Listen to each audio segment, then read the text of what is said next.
You see, let me tell you something that Jesus told the Pharisees. And I'm going to tell it to you. Whatever the Pharisees tell you in regards to that word, observe and do. But what they do and how they act, don't. Is that self-explanatory enough? Well, how did the Pharisees act? Read your Bible, and you'll see how the Pharisees were in the New Testament. You'll see exactly how they were. I ain't got to explain that to you. Read your Bible, and you'll see how the Pharisees were. He said, y'all lay burdens. Woe to you Pharisees, lawyers, hypocrites, you lay burdens on men's shoulders that you are not willing to lift with your own fingers. You understand? They afraid to listen to them. Listen to those Pharisees, scribes, hypocrites. Listen to them too. You can learn from them, but don't be like them. You know, I hear it all the time. Watch this. I hear it all the time. I done heard it from every evangelical preacher out there. Why? Because they listen to Paul. And they ain't listening to Jesus. What did Paul say? What did Jesus do? Do you understand? What did Paul say? What did Jesus do?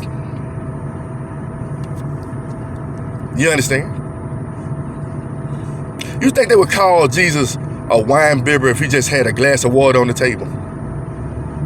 You think they would call a glutton if he didn't have a little pudge in his stomach? I don't know where that skinny hippie Jesus come from, but according to how they talk about him in the Bible, he wasn't no skinny fellow.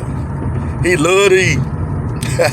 It's probably kind of convenient that most Christians love to eat, but you got to be careful before you become a fat man. Don't be like Eli, so fat you fall off the horse and break your neck, taking advantage of the Lord's money, the Lord's church, overindulging. Oh, nobody don't see that. I see more obese preachers in my life than I've ever seen in my life. Anyway, that's a whole nother story. So nobody want to put out those. You glutton, you. You understand? A glutton man. But Jesus wasn't a glutton. He says, like to eat. How you know Jesus like to eat? Hey man, do you have any fish? You calling the fish? Peter, have you called the fish? Oh, that's Jesus.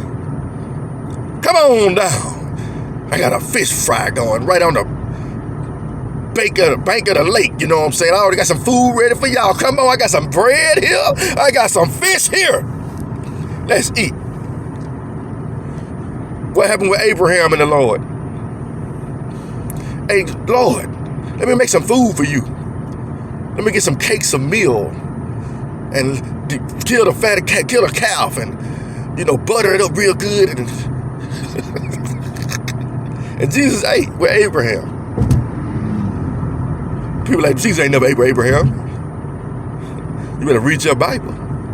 Yeah, Jesus ate with Abraham. He ate with him. You see, let's go to the story again of the prodigal son. But I'm going to make some parallels for you. How God doesn't want you to be friends with the world. But you can be a friend with Jesus and a friend with the Lord and a friend with God and enjoy yourself. He just don't want you to be a friend with the world doing it. Does that make you a hypocrite? No. That makes you honorable. You understand? It's a way you got to walk and talk and act. He told the disciples, eat such things that are offered to you. He didn't give them a stimulation. He didn't say drink no wine. Normally when you eat, you drink something too. And wine was a custom back then. One of the first miracles Jesus performed was turning water into wine at a feast, at a wedding. God understands. If you understood, he would be like, he could have been judgmental like you hypocrites. We out of wine. You don't need no wine. Hey, man. I'm just telling it like it is. He might be like you hypocrites.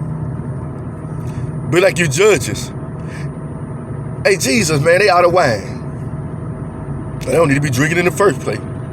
Did Jesus say that? Did Jesus say, don't need to be drinking it? He said, go give me 2 barrels. Look at me, 2 barrels. Sit them before me. The wine was so good. They were like, man, you just say the best wine for last. Normally they put the cheap wine out first. I mean, they put the good wine out first, and after everybody get buzzed up, then they put the cheap wine. But you say the best wine for last, Jesus. You love us. You love us, Jesus. Enough to give us some good wine so the party can go on. What was wrong with that occasion? It was a marriage. Marriage is honorable among men. And he wants the marriage to have a joyful, good celebration. What's wrong with you Christians today?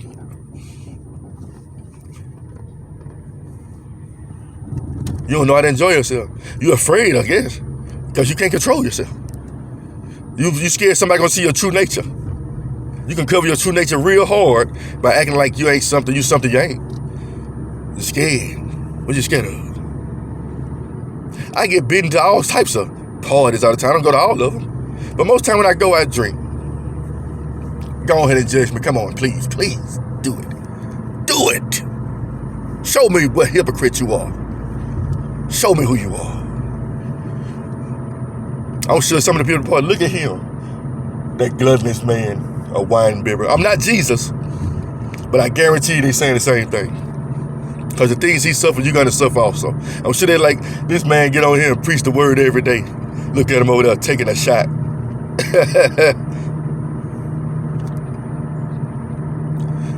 Anyway, back to the story at hand.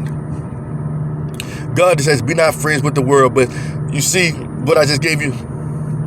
A parallel. You are going to sit with sinners. And sometimes you might even drink with them. Why? To gain them. Not be a part of them all the time. You have to go around and drink with them every day. But when God leads you, when God's will is enacted in your life, you go where he sends you. And you do what he tells you to do. And don't care what people say. That's part of God's will. Oh, you ain't understand that, you preacher, you. You ain't understand it. But I'm teaching you. By the grace of God. Anyway, back to the story again. I keep getting sidetracked. You see, Lot, when he came and got Lot, do the math. He pulled Lot out of the world. He pulled Lot out of Sodom and Gomorrah. He pulled him from among people who didn't care less about God. Look at this world we live in. There's a lot of people that could care less about God. You understand? And he pulled them out and saved them. You understand? Be not friends with the world. But you got to understand, as a Christian, God's going to put you in some places where you're going to almost look like a sinner. You're going to always, no, I ain't going to say that. You are a sinner. You're going to almost look like them, but you're not them. You understand? Because you're trying to reach them.